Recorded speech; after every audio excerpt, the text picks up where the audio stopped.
আসসালামু আলাইকুম এভরিওয়ান, সবাই কেমন আছেন? আশা করি সবাই ভালো আছেন। আজকে আমরা শিখব ভগ্নাংশের ভাগ করার নিয়ম। এখানে দিয়ে আছে 10/15/2। তাহলে ভগ্নাংশ ভাগ করার ক্ষেত্রে এই ভাগ চিহ্নটা গুণনে পরিণত করতে হবে, গুণন করতে হবে। তাহলে এই লব এই লব যাবে নিচে, এই হর যাবে উপরে। তাহলে 10 ভাগটাকে আমাদের গুণনে পরিণত করতে হবে। তাহলে গুণ, এই হর হর যাবে উপরে,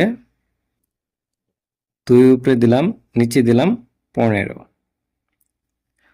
তাহলে এখানে দিয়ে আছে 10 গুণন 2/15।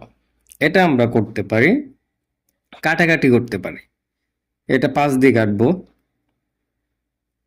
5 দিয়ে কাটলাম, 3 5 15 এই কাটলাম।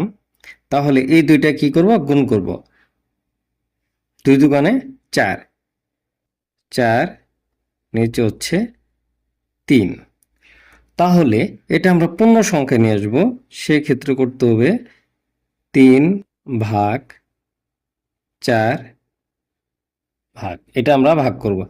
4, 4-এর মধ্যে 3 কয়বার যা? একবার, 1 দিলাম। এখন 4 থেকে 3 বার দিলে 1। এই 3 যাবে নিচে, 1 যাবে উপরে। তাহলে ভগ্নাংশের ভাগ ফল হচ্ছে 1/3। এই হচ্ছে ভগ্নাংশের ভাগ করার নিয়ম।